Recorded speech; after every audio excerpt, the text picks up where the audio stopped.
Parce qu'il ne faut pas, chacun dit ça. On est vraiment en train de parler de quelque chose, la destruction des forces diaboliques ou des forteresses. Vous comprenez? Des forteresses qui font bloc, qui nous font fit, qui nous défient, qui nous challenge, qui te challenge. Il y a des forteresses. Parce que tous les jours, quand tu dis pasteur, je ne comprends pas. Oui, parce que tu ne peux pas comprendre. Il y a une forteresse. Mais il faut la détruire. Voyez l'importance de jeûner et prier. Jésus va le dire que certains démons ne partent que par des jeûnes. Voyez un peu, qui en jeûne cet après-midi? Qui a jeûné cette semaine? Gloire à Dieu. Nous devons être en jeûne et prier. C'est important. Parce que le problème, c'est celui-là. C'est celui-là. Quand l'Église en jeûne chez nous, quand Dieu recommande quelque chose, faisons-le. Dieu lui-même va combattre. Vous comprenez? Dieu lui-même va s'élever. Vous imaginez que je vous dise qu'on entre en jeûne, vous me trouvez en train de manger à midi, vous allez dire quoi? Ah, vraiment. Nous, on souffre, les pasteurs en train de bouffer. Vous comprenez? Je vais vous raconter. Dimanche, le vendredi, on a essayé de parler de ces deux femmes. Prenez déjà ces textes-là déjà. Je vais donner le songe et nous allons continuer aussi. Dans Actes chapitre 16, à partir du verset 16e jusqu'au verset 19e. Nous allons lire ces passages-là.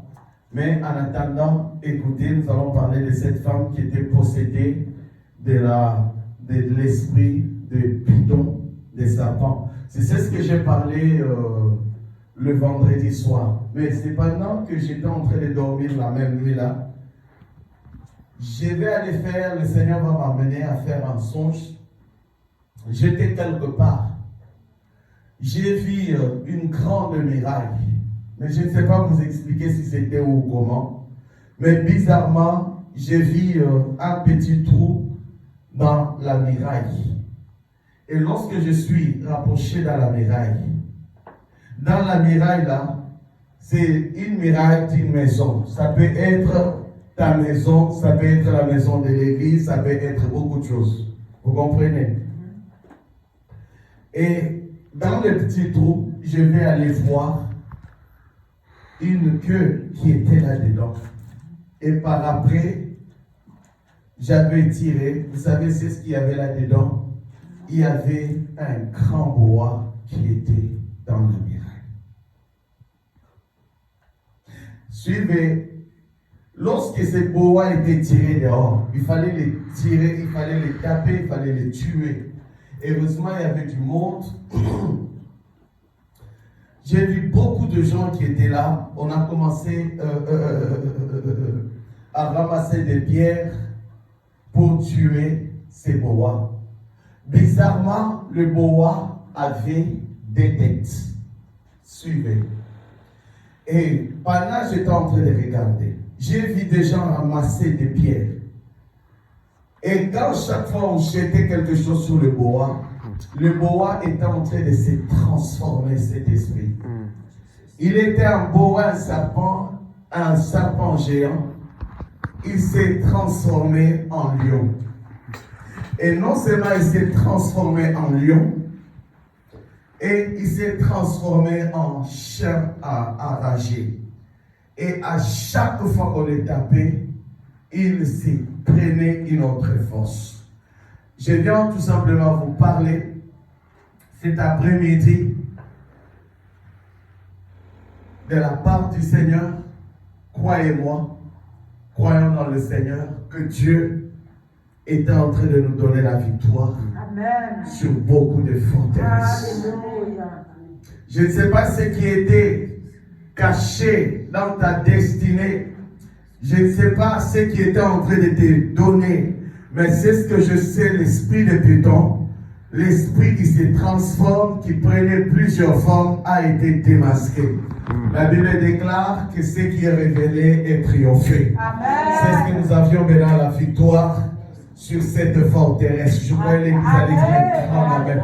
Ne dites jamais amen pour un pasteur, mais dites-le parce que cette parole, elle a été envoyée pour toi, pour ta délivrance, pour ta solution.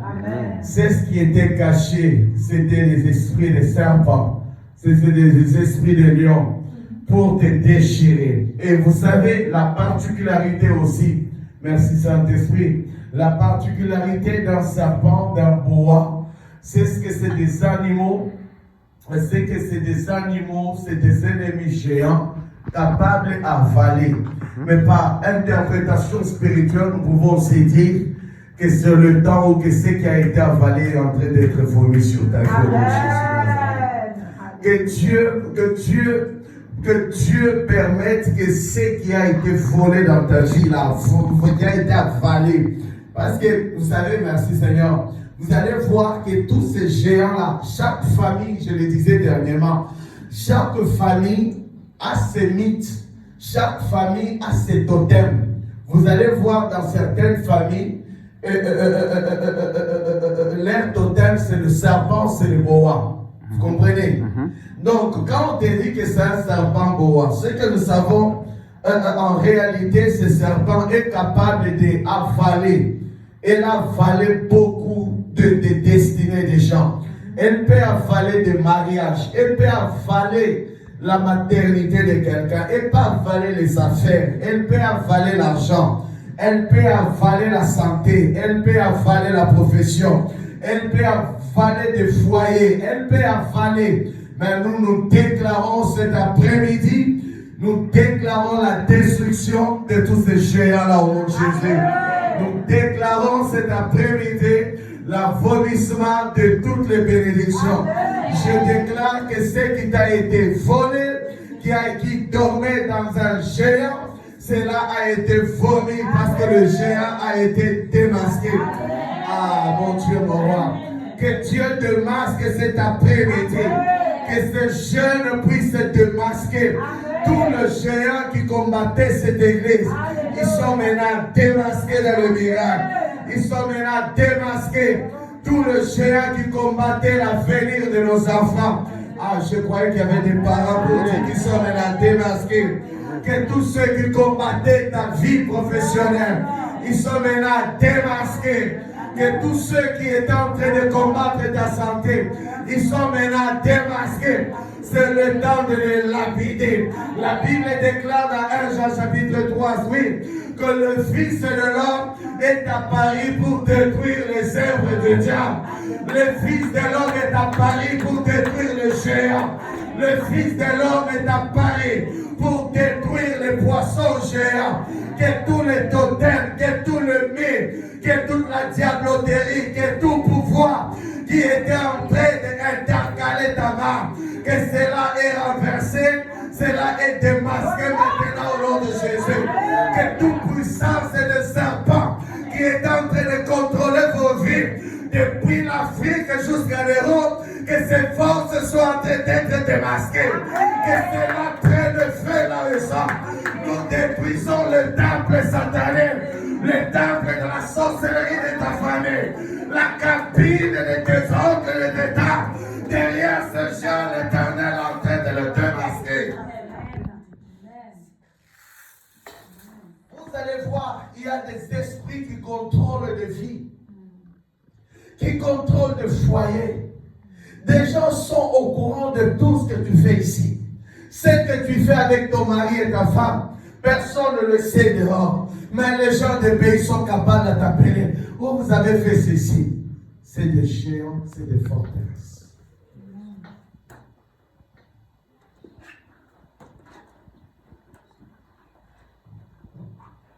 Que Dieu le démasque. Amen. Que Dieu le dépouille.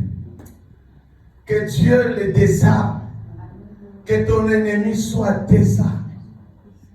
Des forteresses. Ce sont ces pouvoirs, ce sont ces esprits géants à empêcher une destinée à ne pas arriver au bout. Mais tu arriveras. Amen. Des gens sont dans l'errance. Les gens sont en train d'errer. Déjà, mon Dieu, je déclare que cet après-midi, que partout tu as été rendu esclave dans le spirituel. Je déclare que tu es libre à partir de ce jeune nom de Jésus. Que là où tu as été, vous allez voir. Laisse-moi vous dire, beaucoup de gens sont même arrivés ici. Ils doivent travailler que pour la famille, que pour leur famille. Mais quel est ce jour où tu travailleras pour toi-même? Parce qu'il y a des forteresses. C'est ceux qui sont à la base des envoûtements. C'est ces forteresses qui sont à la base des envoûtements. Combien sont envoûtés? Que Dieu te libère cet après-midi de toute puissance de l'envoûtement. Que Dieu libère ta maison, ta destinée, ta santé. Ils ont fait des incantations. Ils ont fait des figures là où ils sont, par lesquelles ils doivent atteindre. Ah, quelqu'un peut dire, on ne m'atteindra plus jamais. On ne m'atteindra plus jamais. On n'atteindra plus la maison de Rouleau, plus jamais. Qu'on soit infiltré ou pas, mais Jésus est avec nous au nom de Jésus. Je déclare que Christ soit l'allié de ta destinée.